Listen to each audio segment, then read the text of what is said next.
Alrighty.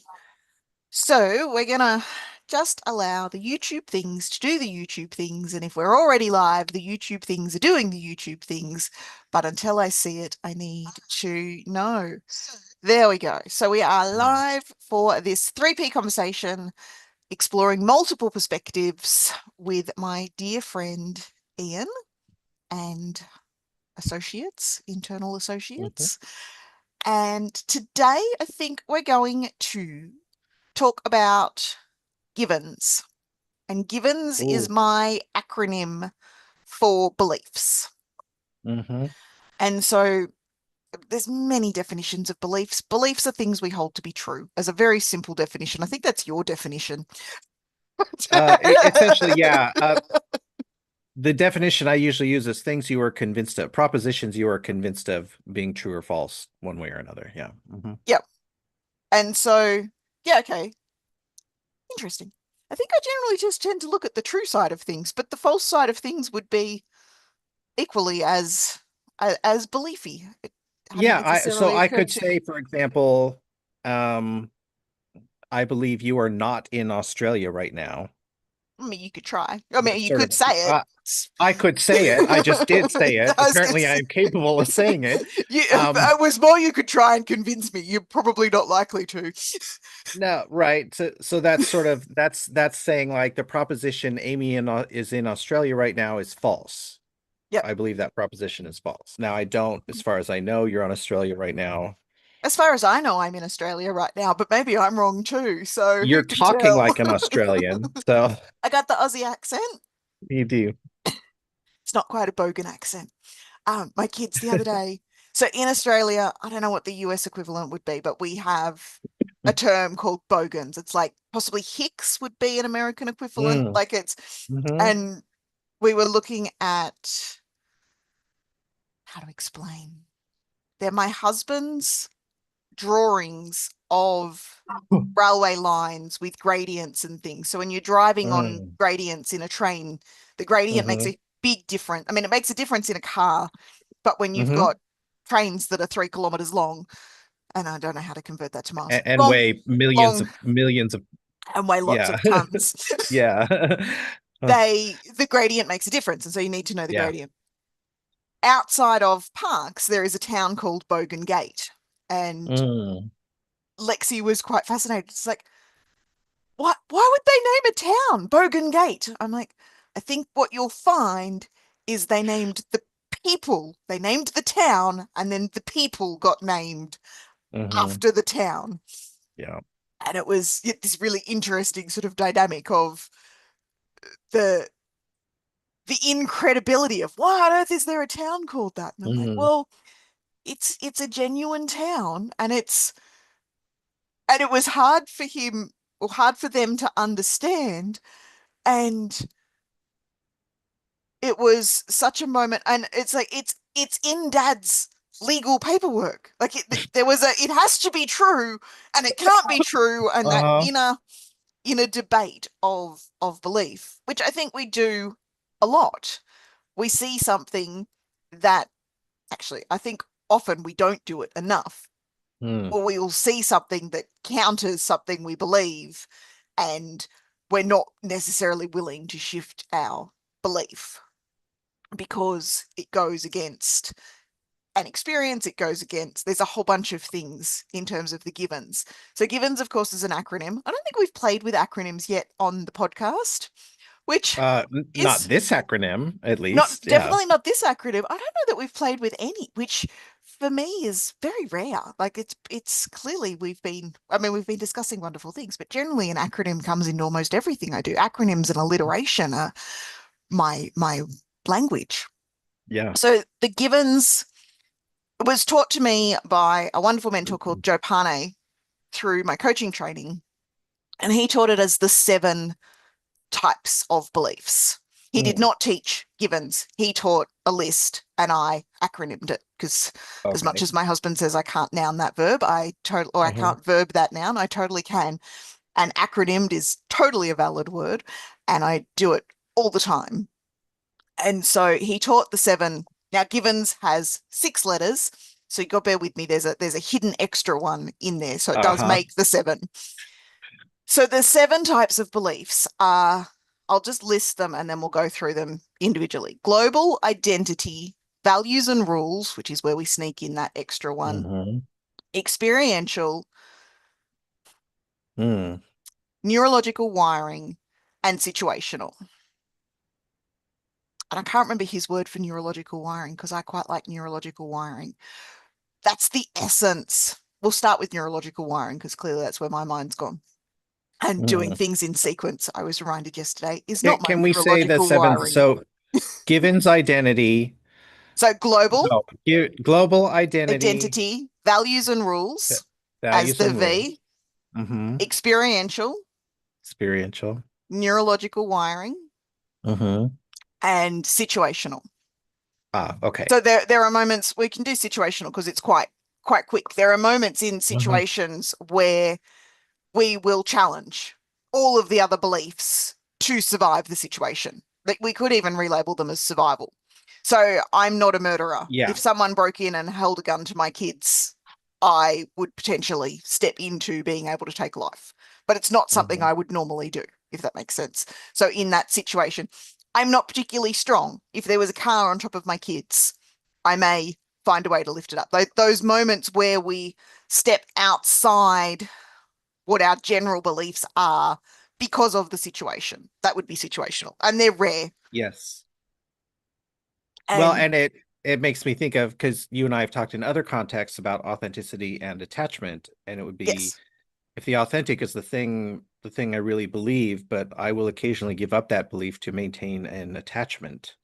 yes, yes. Which again is that survival. Attachment Mm-hmm. is a Yeah. core survival need for all of us. We will do attachment versus autonomy on a call at some point because Ooh. I reckon there's a lot we could do in that. Yeah. I want to do a little bit more research into the background of where that comes from before we dive into it. So the situational, it is that survival.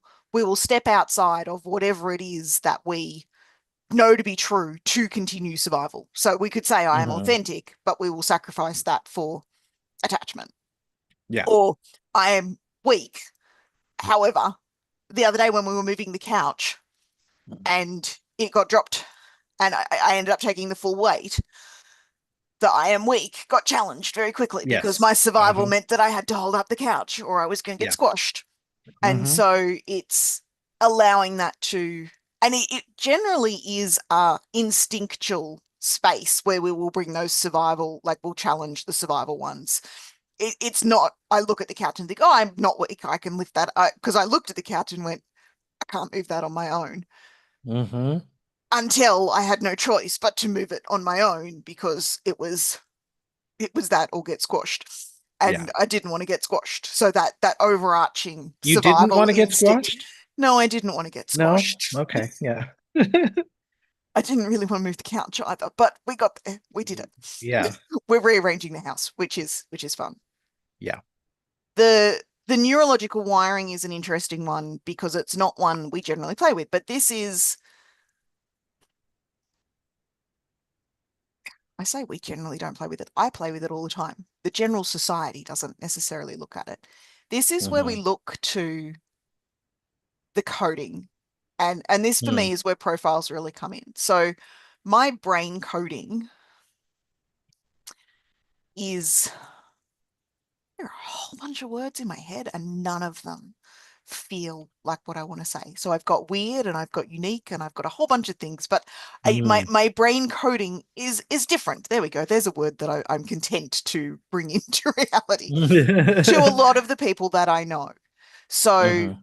there are people that I align with elements of, but the full makeup is definitely different. So that neurological wiring and what sparked my thought in that direction when we first started the conversation and I was going through the list is yesterday I was reminded my human design. And I know there are going to be some people that don't value the human design. Human design is based off your birth date. So there's no quiz that Mm-hmm. goes with human design. You put your birth date in and you get a report. And I Mm. am still hugely skeptical. And yet there is so much evidence that I keep being given Mm. that feels aligned. And it's a feeling, it's not a fact. Like none of it can be factually measured. But one of the pieces in my makeup, according to my human design, is that I don't like doing things in sequence. So when we list Mm. out an acronym of givens and we start with the N, that would be my, it's hard to debate that because here I am living that. And so Yeah. just, it's like I want to maintain skepticalness. And yet, like, I showed up yesterday to the call 15 minutes late. I'd got distracted by a court case. And I had said Hmm. I wasn't going to do any more court cases. Clearly, I did not quite sustain that. My husband recommended one that I found very entertaining. It was only a 2-day trial, so I've watched it in a day. It hasn't taken too much of my time. I showed up and I was late. I didn't care, like, was quite content to be late. I'm like, I showed up. You should be delighted Hmm. that I'm here at all, quite frankly. Right. And I had missed the day before and I hadn't caught back up. Like it was a 3-day challenge and I haven't done day one and I've shown up 15 minutes late to day two. Mm. And the host finished her sentence and her thought and then like welcomed me in and asked what type I was. And I giggled and I said, I'm a manifesting generator in the human design. She's like, yeah, I could kind of pick that. And I'm like, yeah, it's kind of obvious in the way that I've shown up to this. So there is a Hmm. huge amount of skepticism from me, but there is so much that just seems to align that maintaining that skepticism is quite difficult. And I find it quite empowering as a perspective tool. Now, whether it's accurate or not, that's true of any profile that we do, because the way we answer the Sure. questions, the way we shape, will shape the results that we're given, and they may or may not align depending on our interpretations of questions and our interpretations of answers. Like there's a whole bunch of stuff in that. That Oh, new we have taken tests and it came out that we are definitely not a dissociative system. So, yeah. Well, if I look at the diagnostic criteria for that, Hmm. I don't fit the diagnostic criteria for it. Hmm. I'm the dissociative, I don't think I quite have the dissociative part of it. I Hmm. definitely have the rest of it. Hmm. It's there. So that would be part of neurological wiring. It's encoded into, and for me, this extends. So we've got the identity beliefs, which are the I am Hmm. statements. Hmm. The neurological wiring is a combination of the identity, the experiential, and really that culmination Hmm. of what are the patterns that you are actually seeing. It can't be, I believe this. And it is still a belief. It's definitely closer to the diagnostic level than the general identity beliefs, which are more fluid and flexible. And so for me, I highly suspect that I would fit an autism profile diagnosis. I have several children that fit Oh, that, you and got a touch of the tism for sure. just a little bit. Uh-huh. And so the more I go down the diagnostic process for my kids, the more I sit there. One of the worst questions in an autism diagnosis, and it was a 3.5 hour interview for me to um, have my daughter diagnosed. Hmm. What does she do that's unusual? It's one of the questions that's in there. Now, from my perspective, the things that they're looking for is the answer to that question are not unusual. It's the rest of the weirdos out there Right. that don't do them that are unusual. Yeah, I'm not a big fan of those questions. I hear things like, yeah, what does this person do that's unusual? And I'm like, but that's just who they are. It's not that behavior is not It's unusual, it's or it's it's not just unusual for her. It's not right. unusual for me. Right. Because how am I meant to know what is unusual when Hmm. they're, and it's a huge percentage of hereditary component that they found with the Mm. neurodivergent. So how do you identify what is unusual when you lived that way yourself? Like I remember looking at the and she's like, it's a really bad question. I'm like, well, stop asking it. Like I just Hmm. which of course is not in her individual power because literally that's what's on the form. They've got to follow the diagnostic forms. Well, this is what we love about both our physician, our primary care physician, and our therapist, is that neither of them seems to give a flying fuck about what is typical or normal or usual. They just listen to our internal experience and help us Yeah. function. Yeah. It- And in terms of the therapeutic process and actual functionality, that is the ideal. In Mm-hmm. terms of meeting the criteria for a diagnostic process for health insurances and for we were getting Tori diagnosed to help get her what she needed as supports in the school system. Mm-hmm. To meet that criteria, you've got to follow their stupid checklists. Like Right. there's no way outside of it. In terms of navigating through life, we work on, well, this is how you operate. Yeah. How are you going to navigate that? Well, and I'm sure you and I both experienced like university courses where we look at the test and we're like, this is a load of crap. But Oh I yeah, know what answers they need on there, yeah, and I'm just going to answer it the way they're expecting so I can get my grade and go on to the next thing. yep, yeah. There's definitely this is how I tick the box. This is how Mm-hmm. I navigate through. And it's not my preference. Like so much of it is and whether it's the human design that I'm coded differently, whether it's the Mm. autism that I'm coded differently, whether it's some other neurological wiring that's yet to be named, that being wired differently can be really frustrating. And yet, in some ways, we are all wired differently. We've all Mm-hmm. got that piece that is ours and that unique combination of elements. So the neurological wiring, the piece that I think is key there is one piece, not necessarily the piece, but one piece is one of the assumptions most people make, and I still fall into this, despite everything I know, I still every now and then fall into, doesn't everybody think like that? Mm. And with beliefs, generalized beliefs, I'm not too bad at catching that in the neurological wiring. And it was really freeing yesterday. The human design conversation was really great because I walked in, I was the only one with my strategy and authority in that particular group. They all had alternate. And I was listening and they all aligned with my husband and Mm. his authority. I'm trying to get the words. Uh-huh. I'm re-immersing in human design. I'm trying to get the words right again.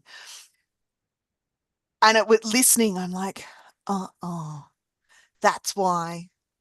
That's why. Oh, that makes sense. And because I'd fallen back into, well, doesn't everybody think and operate? I know my husband does. Like you do any profile for the two Mm-hmm. of us, and we come out at opposite ends of the extremes on everything. There is one that we had aligned, and that was do it our own way. Mm. So in the hundreds of things that we've tested over about 30 or 40 different profiles that we've done over the last decade, there was one thing that was in alignment, and that was that we Mm. both value doing it our own way.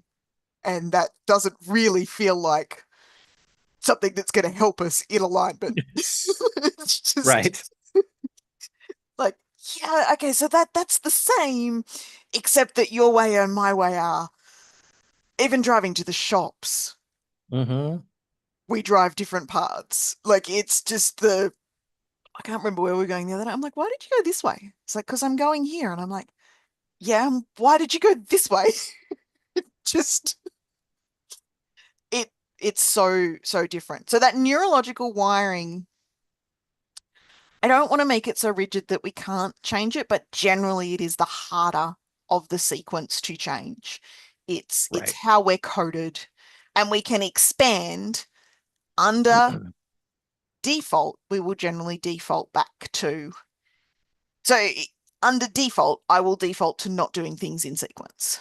I will pick Mm. them out and play with them in a way that makes sense to me. And generally, Yeah. that's not aligned with whoever's teaching me. They're teaching it in the wrong order from my perspective. Now, from their perspective, they're teaching it in the right order. And then we get into there's not really a right or a wrong, there's just a different Mm-hmm. preference. So that neurological wiring is it's more fixed. I'm not going to say it's completely fixed. it's more likely to be. So if I told you, for example, to no longer be a dissociative system, it's not something you can change easily or Oh, effortlessly. okay. Yeah.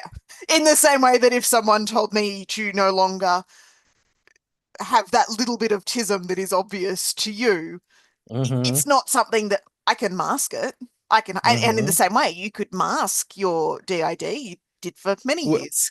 We did for many years, and we can still if we wanted to. We just Yeah. choose not to anymore. Yeah. Yes. Yes. In the same way that I can mask some of my quirks that I tend not to anymore.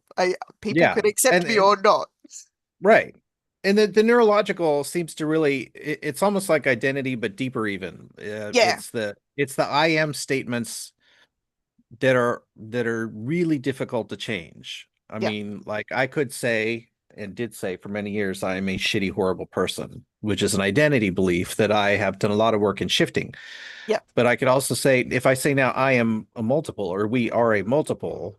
that's both an identity and a statement of our neurological wiring. We are wired as a multiple. Yeah. It It's would, that and combination. there are ways to change that. Most of them involve what we would view as a psychological violence on ourselves and have no desire to undergo. Yeah. Yes. Well, and the same with, I mean, there are so many treatments out there for autism that aim to Treatment. change and yeah. And I Hmm. mean, you go back, and in some spaces you probably don't even need to go back in time, but you go back in time and there were treatments for homosexuality. And Oh, in the United States, there is still gay conversion therapy. yeah, I was going to say in some spaces Hmm. you probably don't need, there's probably some Yeah. in Australia too. It's not a world that I play in, but they exist. No. And again, it's that violence against the psychological. Right. We have friends who were forced into that as children, and it was a violence. It was Yeah, a trauma upon them. Yeah. yeah. And so that yeah, that neurological wiring, because the I'm a shitty person, which most of us have had that thought at some point, or Hmm. a variation of that on some degree. It is a belief that we can challenge. It Hmm. is it we may hold it to be true and we may act and respond. It's it's easy to go, well, maybe that's not true. Whereas Hmm. I have a touch of the tism, I find that very hard to no longer hold true.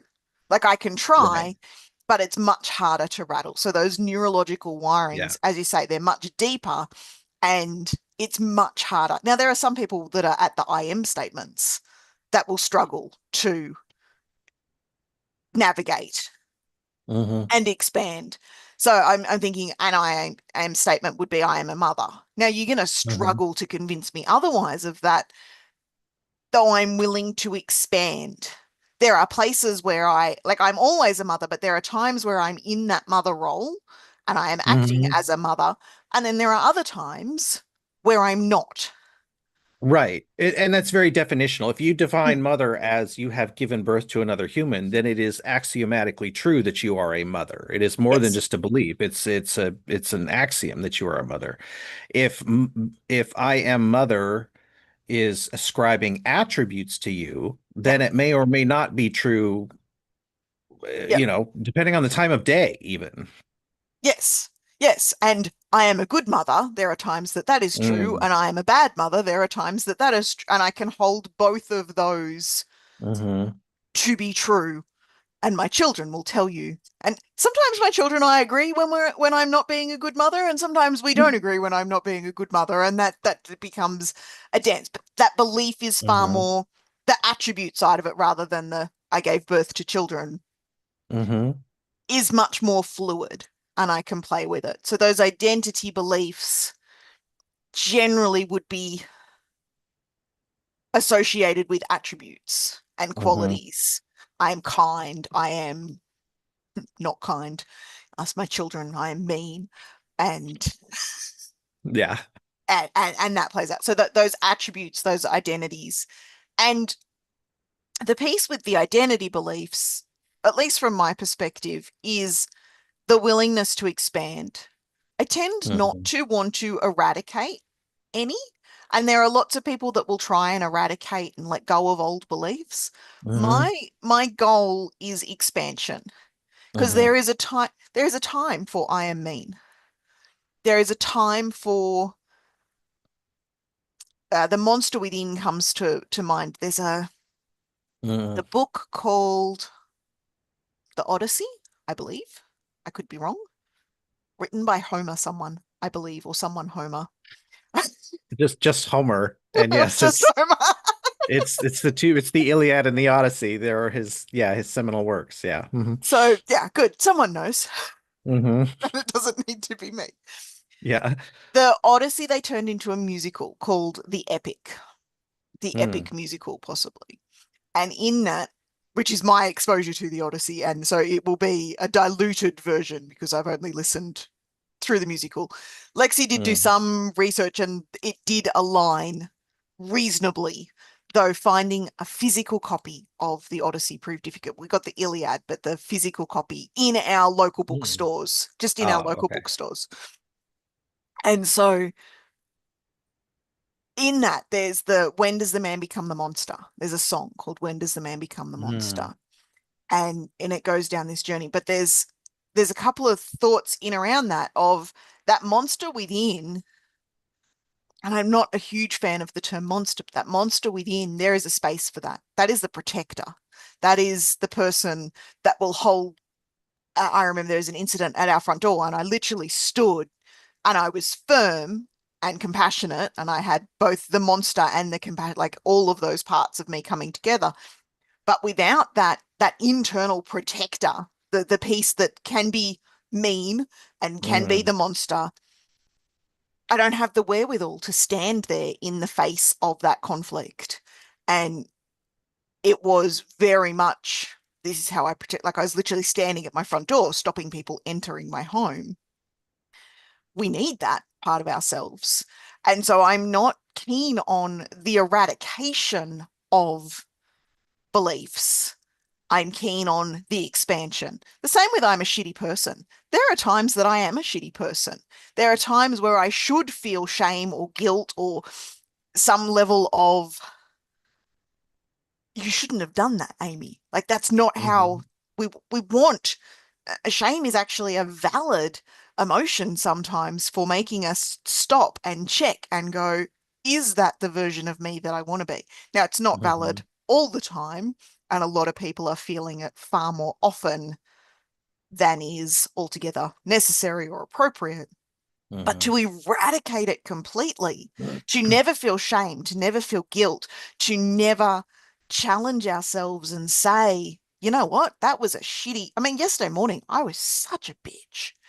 Mm. I was wandering around in my, I've got a t-shirt and it says I could agree with you, but then both of us would be wrong. And That sounds right for you. Yeah. it was the energy on steroids Hmm. yesterday that was in play. And Hmm. there's got to be a part of me that checks that at some point and goes, well, the people I'm living with don't. I mean, to be in that space for a little while, and I put the t-shirt on. I'm like, all right, now if anyone comes near me, they've got that warning of don't go near mum today.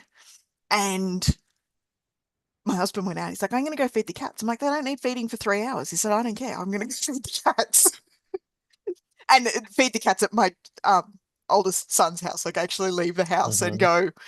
go elsewhere because he could Oh, yeah. tell that the energy, he's like, "Yeah, I don't want to be around you today either." Hmm. Now we need that check.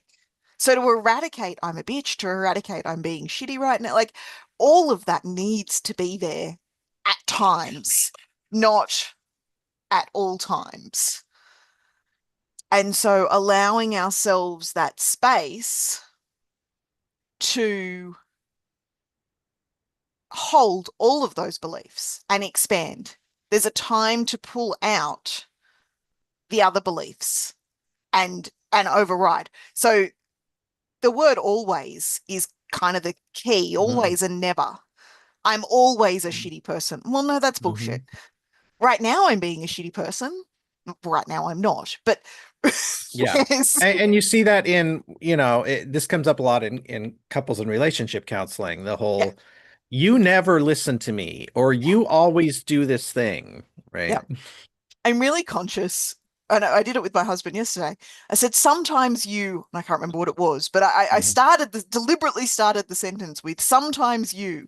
And instantly Mhm. he's like, well, that's not fair. I don't do that all the time. I'm like, I didn't say you do it all the Mhm. time. I said sometimes you. And he's like, yeah, but sometimes I don't. And I'm like, well, yes. Well, yes. And sometimes you do. Uh-huh. And so that shift from always and never to sometimes is for ourselves and in relationships is it's a freedom. It's an expansion Yeah. to let go of. And Mhm. always and never sort of sit in those global beliefs. They're huge. They're big. And they become very they self-reinforcing, Yeah. right? If I think you never Mm. listen to me, then I'm going to keep looking for evidence of you not listening to me to Yes. reinforce that. And the times you do listen to me just get thrown out because they don't reinforce the global belief. Yeah, we're definitely built generally to look for what supports our beliefs and ignore everything Hmm. that doesn't. There's a huge confirmation bias that we live in. And our Yeah. filters in NLP, it's the delete, distort, and generalize. So we will delete things, we will distort things. Well, so maybe you look like you're listening. Like right now, you looked like you were listening. I know you were doing something fun, and that's cool. Yeah, I had to get something out of the way there on the, Yeah. yeah. And so, and that's fine. But if I was to Hmm. distort that, it's like, oh, look, Ian doesn't give a shit about me. Like I can distort that into any, and that's not true. You've got other stuff that you're taking care of. I just did the same Yeah, thing. and I the looked fact at my was I text was as trying to well, get something out of the way so that I could so pay that more you could pay attention more here. attention. Otherwise, that thing Yeah, was going to keep, that person was going to keep trying to get my attention. yeah. I just did the same with Tori. It was Hmm. what the Daleki message was, is her text Mm. tone. And so, but to distort that, now I distort that to Ian's taking care of something so that he can come back and focus here. Which is Hmm. exactly what you just said. Like we're in alignment Yeah. on what that actually is and means. And you and I have a relationship where there's not that tension that maybe in marriages and in other spaces where there's that built up feeling of neglect. Well, you and I have the advantage of we have a lot of aligned values and we think very much the same way and we get along wonderfully and we are thousands of miles apart and don't have to deal with each other all the time. As you say, and we don't live together and we don't Yeah. have to work out how to stack the dishwasher or those Right. kinds of Oh, factors. yeah. See, now that stuff drives me fucking nuts. Right. Hmm. And well, even stacking the dishwasher is going to come down to a difference in filters and perspectives and beliefs. So No, one there of is a right way. There is definitely a right way to put things in the dishwasher to maximize their cleanliness. I'm inclined to agree. The obstacle is often that my right way does not align with the people that I live with's right way. Oh, and it just drives me when I open the dishwasher and I see like a bowl on the edge of the bottom rack with the inside of the bowl facing the wall of the dishwasher. And I'm like, how do you expect it to get clean? I just, yeah. Well, so I've had that debate, and Hmm. my husband doesn't expect it to get clean first go. And it baffles me because why would you not just stack it right the first time? Yeah. And he's more than content to just rearrange them and put them back through and run the dishwasher more than once. And I'm yeah, short circuiting right now. it hurts me too. Oh my gosh. It's a great example of that difference in preferences and that different in perspective built on. So my belief is you run the dishwasher once and the dishes should be clean. It's definitely Yeah. my global, like dishwashers are meant to clean the dishes first go. Hmm. His belief is it doesn't matter and you run the dishwasher as many times as need and he will put the same thing back in, often the same way. And I'm like, well, now we're at insanity. Keep doing the same thing, expecting Well, a and this different comes to results.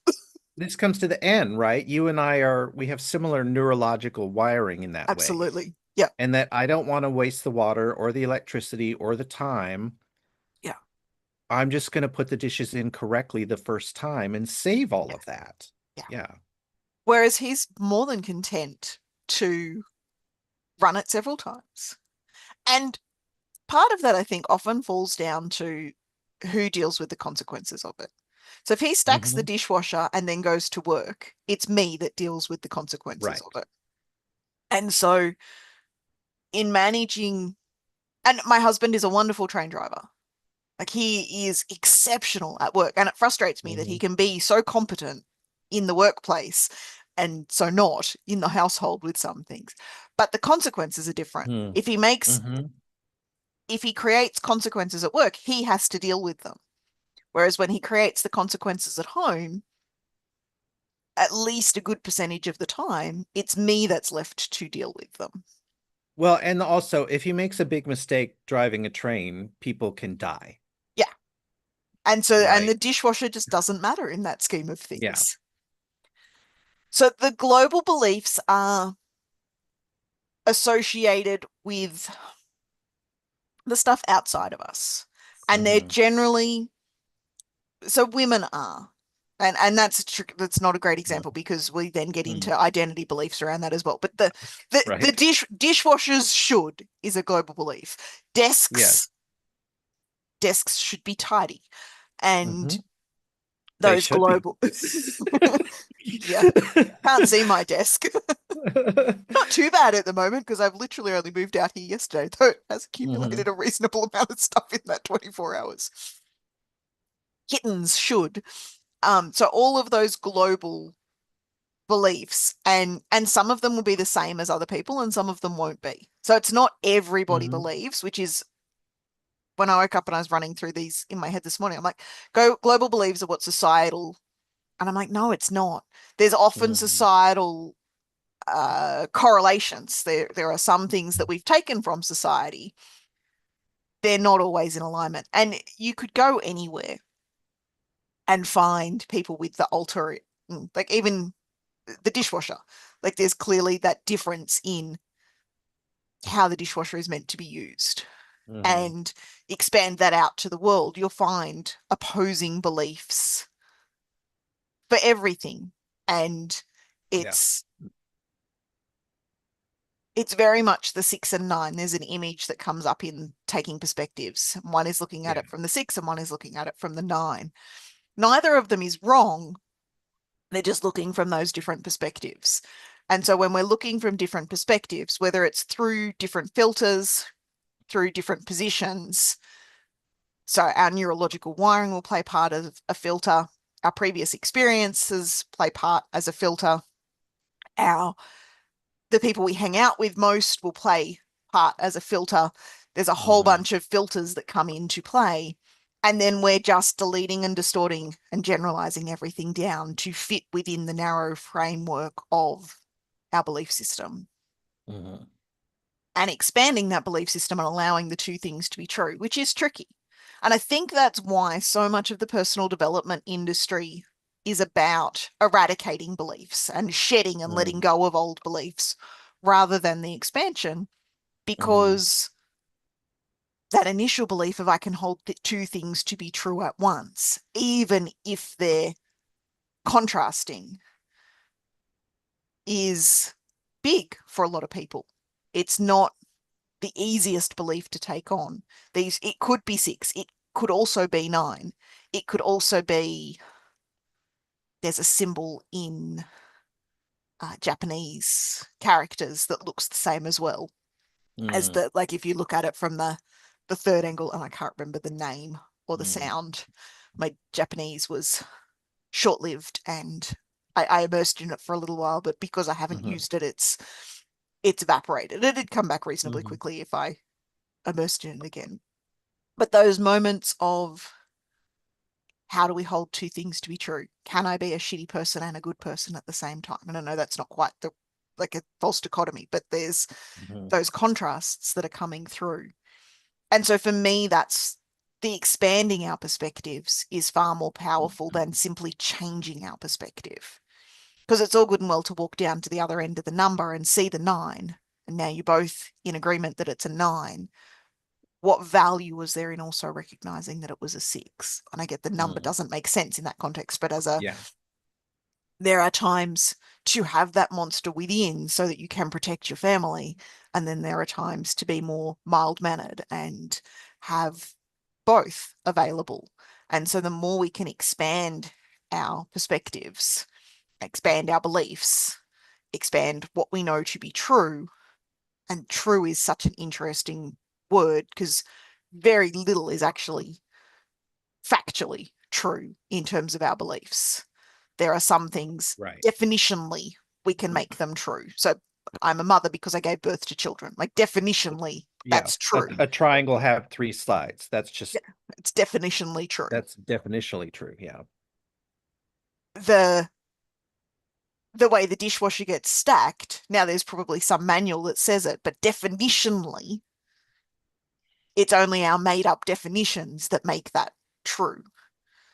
And then we're going to end up in debates. Sorry. Yes. And so we all agree that a triangle has 3 sides, predominantly because that's what most of us were taught through primary school.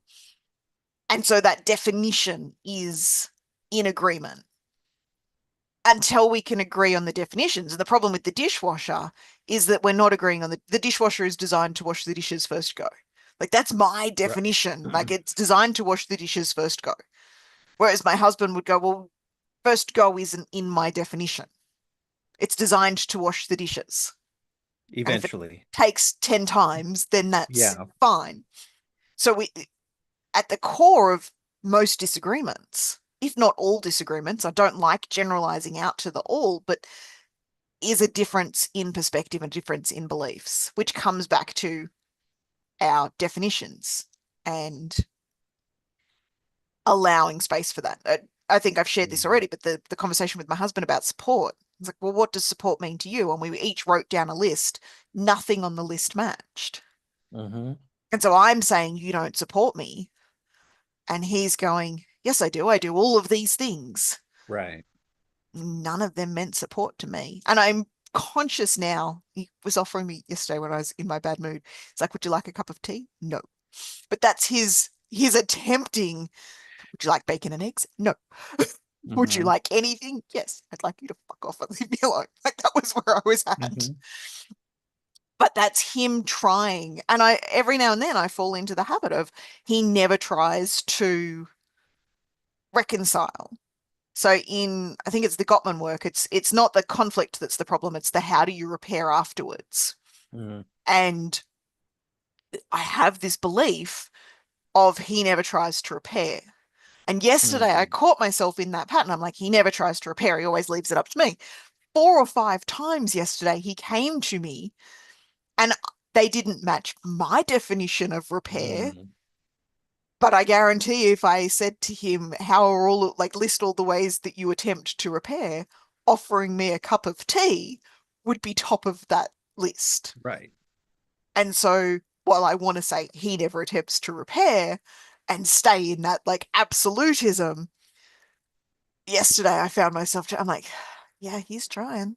And I'm not at all receptive. Right. So who's the bad guy now, Amy?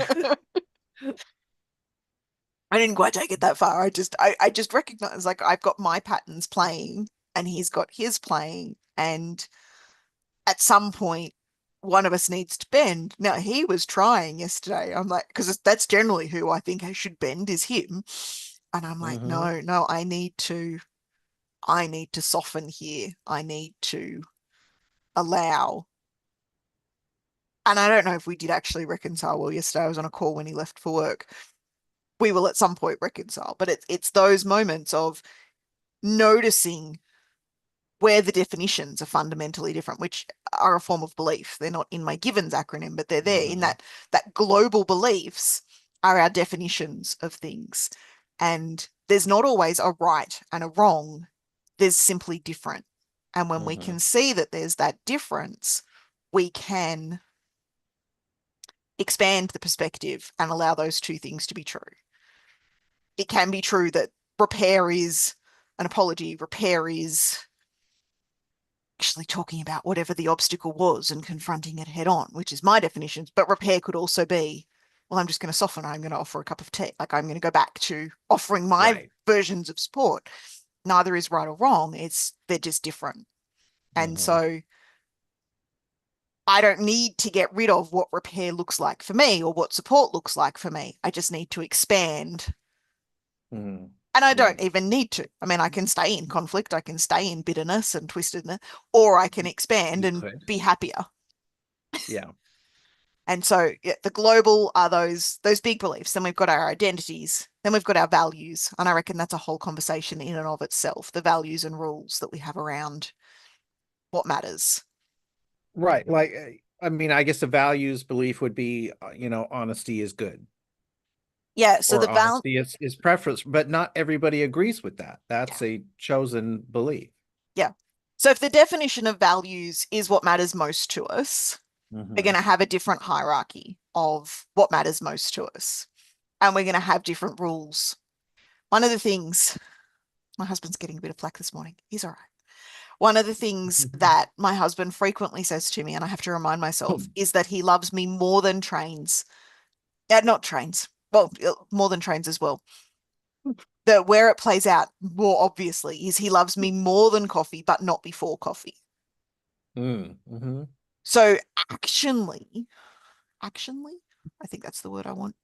By actions, Sure. we'll try again. Yeah. Through through actions, it looks like coffee is more important because coffee has to come first. Hmm. And there's no conversation before coffee, and there's no work before coffee. Like coffee is always first. Is that true? Almost always first. Well, but you're saying first chronologically. There's also That's it. first Yeah. priorities wise, Yes. right? And so it's easy to see like to go chronologically, coffee would be higher on the value set. The reality is, Mhm. is that I sit higher. It's just that chronologically, coffee comes first, and Well, then and he dealing with wants the whatever I want. coffee so that he can Yeah, be what you yeah, need. It's actually, similar when I had to, clear something on here. So, yeah, and I'm not mad at that person. They don't know yeah. what I'm doing No, right now and yeah, they need something. And, I had to be like, can you hold on? yeah, So it made it look like that was more important, or coming first. What the reality was, I'm telling this person I need you to wait a while so that I can come back to this conversation right now. yeah. Which sits in the rules of values. Hmm. So Right. the rules of values, the the hierarchy of values, what comes first on the list, may not be what comes first in action. Like there are Hmm. definitely times, particularly when the kids were little, our marriage has always come first, but sometimes dealing with the children had to be done before date night or before even a conversation or an acknowledgement. Like if I'm immersed in a temper tantrum with a child, then I'm not just going, you just wait there for a second. I'm going to go and talk to your dad and welcome him home for so it's the rules that we have around those values will shape and often the rules. So the coffee first. So I'm more than, but not before coffee. Hmm. Yeah. And so that was a real profound moment in our relationship. He's like, I love you more than, but not before. Yeah. And so, and the love in that is the action based because the Well, and I emotion would is there even, even while he's drinking the coffee, but that yeah. action is it depends on your definition of love. Well, I would even, I love how he phrased that, and I would suggest a mild reframing instead of saying I love you more than coffee, but not before coffee. I would say I love you more than coffee and not before coffee, because the but, so it almost sort of negates the previous part when really they are both true. Yeah. Yeah, and it's allowing those two things to be true. I love you more Hmm. than and not before.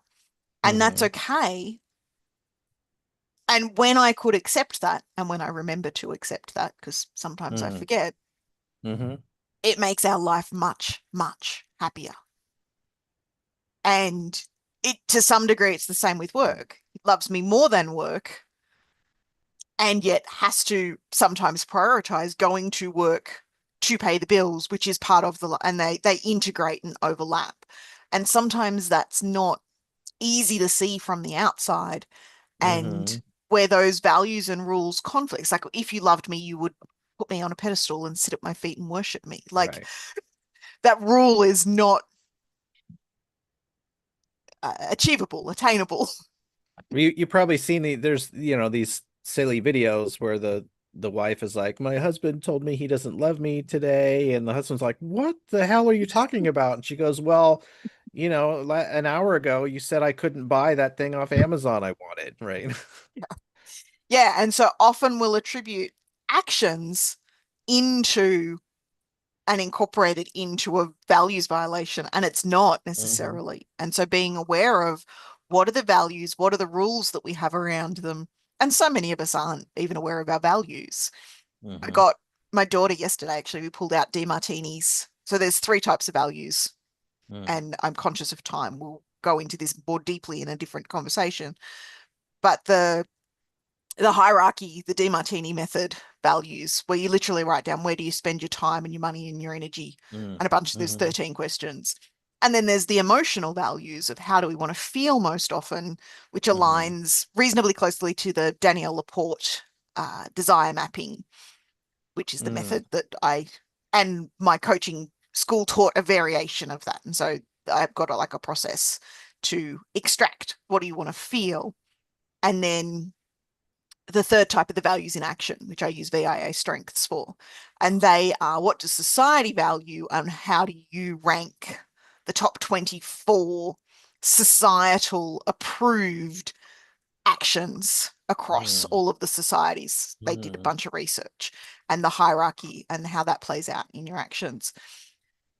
And then there's all of the rules. So there's a bunch to go into with values. Then we get to our experiential beliefs because I want to complete. And I think that's my last letter because I did them out of sequence. So the experience. Oh no, you didn't do it in order. Well, it means that I'm like, I've still got three left. I'm like, no, I don't, because we Yeah. did the neurological wiring, we did the situation. The Yeah. experiential is what's happened in the past. And so we will create beliefs based on our experiences. This is And the then anecdotal evidence.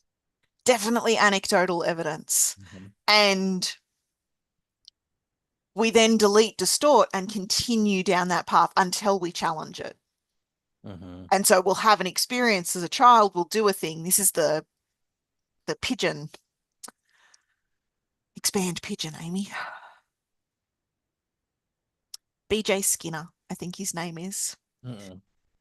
studied pigeons, which is why I Mhm. call it pigeons. And he would get them to turn in a circle and then release food. And the moral and ethical stuff is a whole other side of this, but Yeah. what we learnt from it has been quite beneficial. So the pigeon would turn in a circle and then he would release food, like he had a clicker and he would release food into their food Mhm. tray. And so the pigeon learnt that turning in a circle is how you get food. Right. And we're all pigeons. Now, the reality is turning in a circle actually had nothing to do with what Right. created the food. What created the food was the weird guy over there pressing the button in Mhm. response to the turning in a circle. If you just press the button yourself, you can get the food. But we're all pigeons. We're all doing things, and this comes back to the attachment versus autonomy. We're all Mhm. doing things that we think creates attachment and safety and security. And in some relationships, that was true. Mhm. In all relationships. Mhm. So we're raised by parents, and with one parent you do this, and with one parent you do that. And sometimes they're aligned, but in my house, my kids have Mhm. learnt with one parent you do this, and with one parent you do that, because Yeah. nothing is aligned. The way Michael and I operate from such different, even teaching my daughter to drive, she's like, Dad would have made me. I'm like, yep, and Dad's not teaching you right now. Mhm. It's our driving lessons are different. And Yeah. so she's learning with dad, you do this, and with mum, you do that. And at some point, she'll find her own way of driving. Hmm. And and again, it comes back to our beliefs. So I always leave the car in gear when I park. He always leaves the car out of gear when he parks. Oh, we're talking about a My manual transmission? manual transmission car. Yeah, you definitely leave the car in gear Yeah, when you see, park. this is why I Yeah. like you. Yeah. My dad taught me to leave it in gear. Uh-huh. And Tori says, why? And I said, because my dad said. And she just looked at Because the me parking brake, and because the parking brake might fail.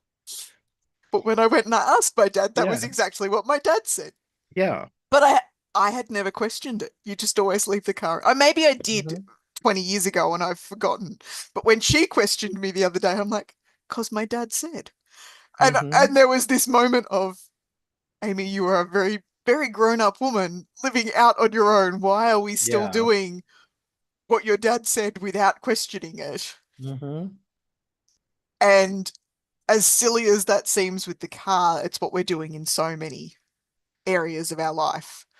Hmm. My dad said, my mum said, my teacher in kindergarten. Like there's a whole bunch of the big people when I was little Oh, said. And yeah. so those experiential beliefs then continue playing and we do it automatically. Until Victoria questioned me about why do I leave the car? It hadn't even occurred to me. And I'm like, because my dad said. And she Hmm. looked at me, she's like, and I'm like, yeah, I heard it. I'll go and I'll ask him why. And no, I'm not changing it. And we leave the car in gear because that's what we do. Hmm. And I think I intuitively it's in case the park brake and I have had the conversation with Michael because he doesn't leave it in gear. He said, I've been driving longer than you, which is he's 10 years older than me, and he started Hmm. driving earlier than me. So he's probably got like an extra decade and a half, if Hmm. not nearly 2 decades. And he said, in all that time, I've never had a park brake fail. So his experience is then shaped into why would you do that? Now, I tend to be far more pessimistic than my husband, whether that's I've never had a neurological. parking brake fail, but that means I won't ever have one fail. They do. Yeah. Yeah, there's lots that can be challenged in that. The Hmm. but I tend to be my neurological wiring tends to be more pessimistic. I don't know whether that's an experience that's created that or whether that's just how I'm made. Well, But it yes and is, yes, maybe. I mean, I yeah, have some friends right now, and they're a couple, and I'm not going to send them the link to this podcast to watch it, but they're having some arguments right now. They're good friends of mine. They love each other, but in the man's experience, like his last three girlfriends all cheated on him, yeah, it's a right? hard So therefore, experience to, therefore every woman cheats. Now, I yep, don't think she's cheating. In fact, I'm virtually certain she's not. yep, just to Yeah, I'm not with her capture, every second of the day, right? But he's to that they're far enough in the relationship and she hasn't yeah, cheated yet. And so that's his mind, right? Well, you haven't cheated yet, yeah, yeah, the and park so brake that's hasn't what they're failed working yet. for. Yeah. Yeah, so So, those experiential beliefs can get translated into the global beliefs. hmm. One person cheats and three people cheats, you start to get a lot of anecdotal evidence to back that up. Yeah. The irony, of course, is that we then create the circumstances to bring those beliefs true Right. and solidify those global beliefs. So the experiential beliefs can get converted into, I had this one experience, I'm going to generalize that to all women cheat, or I'm Hmm. going to generalize that to all park brakes never fail. Like Right. there's that shift of I had this experience and I'm going to take that belief and translate it into a global belief. So behind Hmm. the global beliefs will generally be, so it could be an identity belief. So behind like Hmm. all women, for me, that would like progress potentially into either an identity belief, I am a woman and Hmm. I do this, therefore all women do this, which of course is not a logical, it can't necessarily flow logically. Or we take the experience of this man did this, therefore all men Like Right. they all intermingle and meld. And again, we want to expand the perspective. And I mean, is it the biggest indicator? I'm going to say the biggest indicator. Mm. We may challenge that at some point, where we've got those huge generalizations, the all, the never, the nothing, the nobody, the everyone, those generalizations. Where did that come from? What, like, just drill, did it Yeah. come from an experience? Did it come from an identity? And we can just start to challenge a little bit those global beliefs and break them down a little bit. Or how else could we look at this? Maybe the dishwashers aren't meant to clean first go. I don't know that I'm going to be convinced of that, but I can We bring could my email a dishwasher engineer and find out, but yeah. I can bring myself to maybe. Like I'm not necessarily going to move to completely convinced of it, but I can challenge myself enough to go, maybe it is okay to run the second time. Maybe it is okay to rearrange the dishes. And and the reason I allow myself that is because it makes life so much happier. If I hold on to my rigid belief in a Mhm. house with five other people who believe differently, all I'm doing is setting myself up for resentment and bitterness.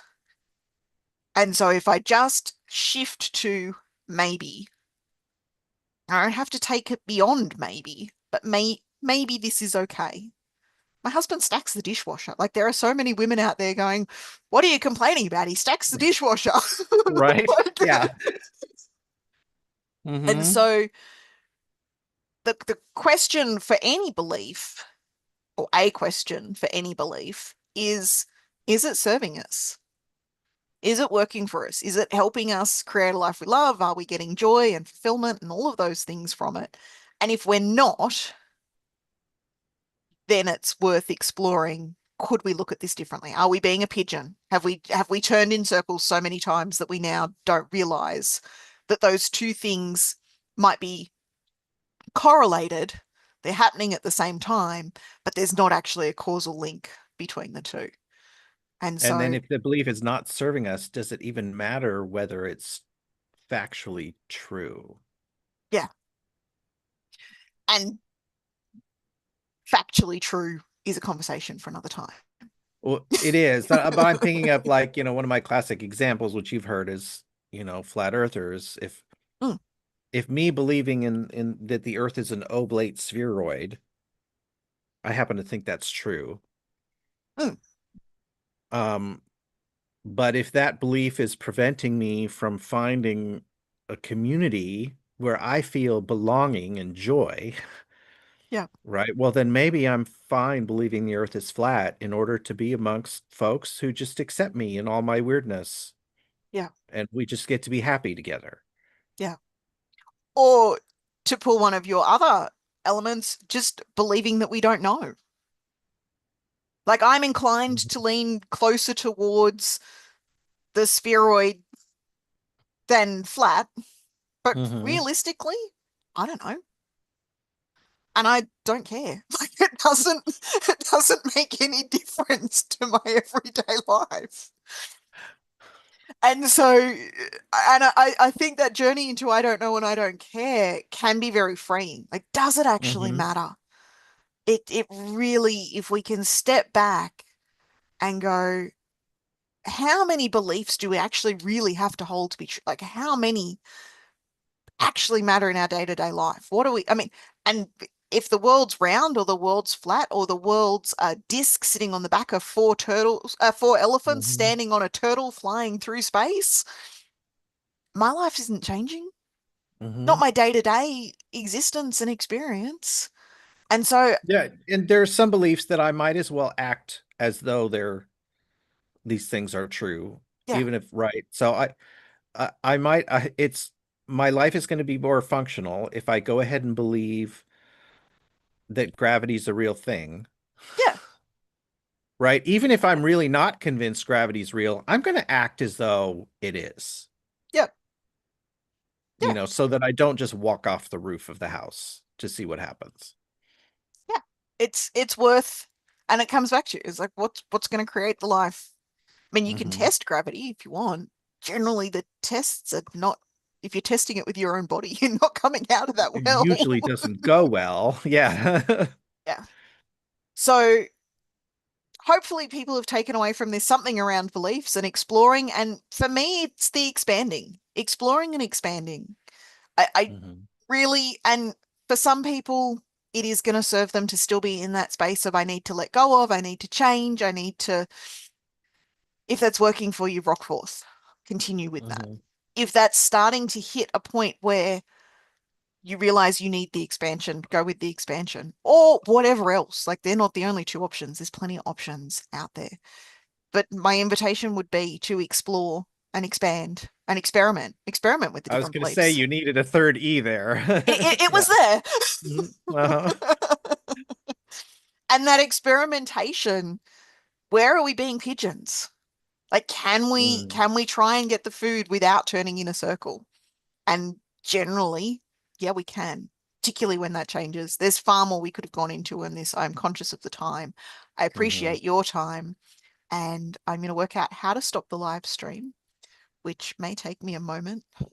I'm a professional. I'm really good at this. Yes, I'm a I professional. can see the YouTube thing. Let's see.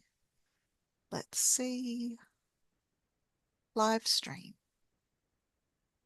Remind new participants to watch the live stream. No, I want to stop the live stream. I might just have to end the meeting in general. So thank you for your That's fine. time We we today. could we could say our goodbyes on the live stream. We Yeah. will.